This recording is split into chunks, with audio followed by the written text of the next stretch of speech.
तलाक दूंगी, लेकिन मेरी भी एक शर्त है।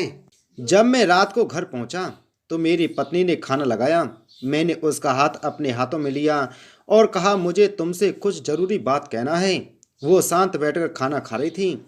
उसकी आंखों में कुछ दर्द सा साफ नजर आ रहा था। अचानक, मुझे नहीं पता कैसे कहूँ, मगर मुझे उसे बताना ही था। मैंने बड़ी शांति से कहा, मुझे तलाक चाहिए। लगा जैसे उसे मेरे शब्दों से कुछ फर्क नहीं पड़ा, बल्कि उसने मुझसे पूछा, क्यों तलाक चाहिए। मैंने उसके सवालों को अनसुना किया तो उसे गुस्सा आ गया। उसने चम्मच उठाकर फेंक दिया और जोर से चिल्लाई, तुम इंसान नहीं हो। उस रात हमने एक दूसरे से बात नहीं की। वो रो रही थी। मुझे पता था कि वो जानना चाहती थी कि आखिर ऐसा क्या हुआ जो हमारा रिश्ता टूटने की कगार पर आ गया। पर मेरे लिए उसके सवालों का जवाब दे पाना नामुमकिन था। मैं अब किसी और से, प्रिया नाम था उसका, प्यार करने लगा हूँ। अब मुझे उससे प्यार नहीं रहा। मैंने उसे उसके बरसों के प्यार की सजा दी थी। भरे मन से मैंने तलाक के पेपर तैयार किए। उसमें लिखा था कि वह पूरा घर, कार और कंपनी की 30% शेयर ले सकती है इस तलाक के बदले में। लेकिन उसने उन पेपर्स को देखा और उनके टुकड़े टुकड़े कर दिए। वो औरत जिसने मेरे साथ जीवन के 10 साल बिताए थे, वो आज मेरे लिए अनजान हो चुकी थी। मुझे इन 10 सालों का जो उसने मेरे लिए बर्बाद किए, मगर मैं क्या करूं।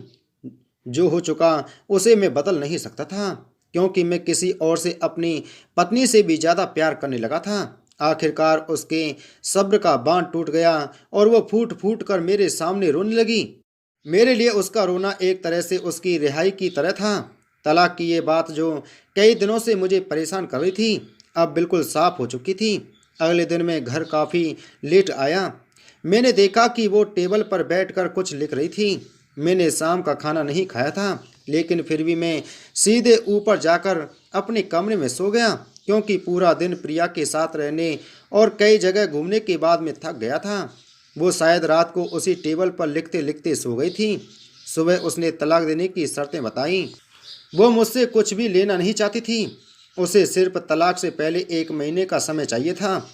उसने आग्रह किया कि इस 1 महीने में हम दोनों वही पुराना वाला जीवन जिएं, जितना संभव हो सके, क्योंकि आने वाले महीने में हमारे बेटे की परीक्षा है। वह नहीं चाहती थी कि हमारे टूटे रिश्ते का प्रभाव उसकी पढ़ाई पर पड़े। मुझे भी यह ठीक लगा, मगर वो कुछ और भी चाहती थी। जैसे शादी के दिन में उसे उठाकर अपने शयन कक्ष तक ले गया था, उसी तरह हर रोज 1 महीने तक मैं उसे शयन कक्ष से उठाकर मुख्य द्वार तक ले जाऊं। मुझे लगा यह पागलपन है, मगर इन आखिरी दिनों को थोड़ा अच्छा बनाने के लिए मैंने उसकी यह शर्त स्वीकार कर ली। मैंने प्रिया को अपनी पत्नी की सभी शर्तें बताई। वो हंसने लगी। उसे लगा मेरी पत्नी कितने भी तरीके अपना ले, तलाक होना तो तय है। मेरी पत्नी और मैं किसी से भी इस दौरान नहीं मिले थे, लेकिन उस दिन जब मैं उसे पहली बार उठाकर गेट तक लेकर गया तो हम दोनों काफ़ी अजीब महसूस कर रहे थे। पीछे से हमारा बेटा भी खिलखिलाकर खुश हो रहा था। अगले दिन यह काम थोड़ा सामान्य और आसान हो गया। वह मेरे सीने से लगी थी और मैं उसकी खुशबू महसूस कर रहा था।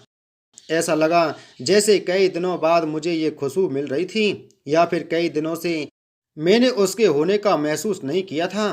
पहले जितनी उसमें वो कसाव नहीं था, और चेहरे पर कुछ हल्की झुर्रियाँ नजर आ रही थीं और बाल भी सफ़ेद होने लगे थे।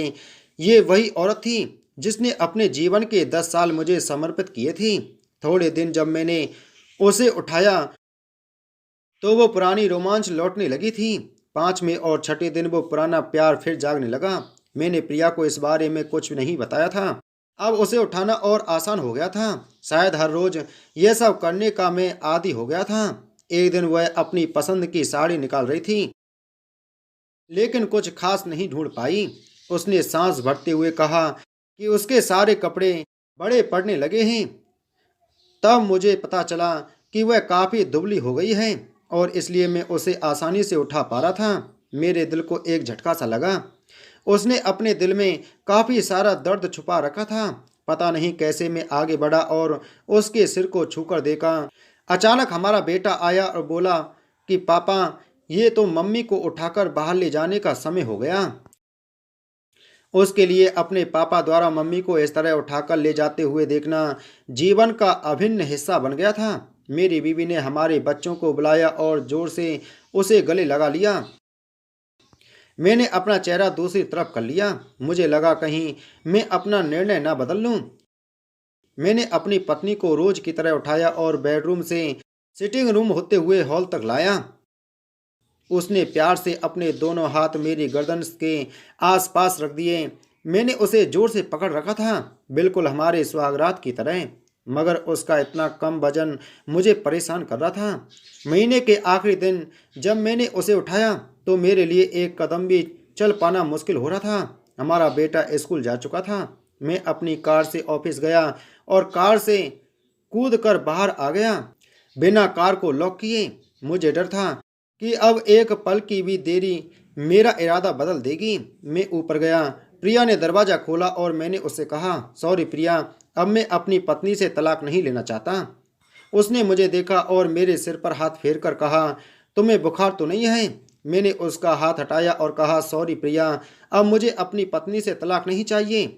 हमारी शादीशुदा जिंदगी शायद हम दोनों के ध्यान ना देने की वजह से बोरिंग हो गई थी, लेकिन इसका मतलब यह कतई नहीं कि हम एक दूसरे से प्यार नहीं करते। अब मुझे एहसास हुआ है कि जिस दिन मैं उसे शादी करके अपने घर लाया था, उस दिन से जीवन के आखिरी दिन तक मुझे उसका साथ निभाना है। प्रिया के होश उड़ गई। उसने मुझे एक जोरदार चांटा जड़ दिया मेरे मुंह पर। वह रोने लगी और दरवाजा अंदर से बंद कर लिया। मैं सीढ़ियों से नीचे उतरा और आकर अपने कार में बैठ गया। आगे एक फूल वाले की दुकान पर रुका और अपनी प्यारी पत्नी के लिए एक सुंदर सा गुलदस्ता लिया। दुकानदार ने पूछा कि इस पर क्या लिखना है। मैंने मुस्कुराते हुए कहा कि मैं तुम्हें जीवन के आखिरी दिन तक यूं ही उठाता रहूँगा, मेरी अर्धांगिनी।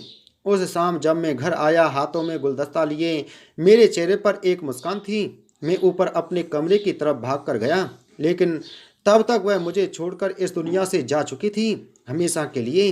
वो कई महीनों से कैंसर से लड़ रही थी, लेकिन मैं प्रिया के साथ इतना खोया हुआ था कि कभी ध्यान ही नहीं रहा।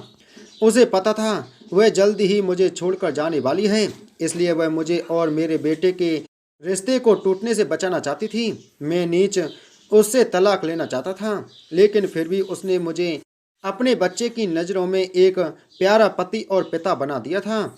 जीवन की छोटी छोटी बातें रिश्तों में बहुत महत्व रखती हैं। बड़ा घर, बड़ी कार और बैंक बैलेंस ये खुशियों का हिस्सा जरूर बन सकते हैं, मगर अपनों के बिना इनकी कोई कीमत नहीं।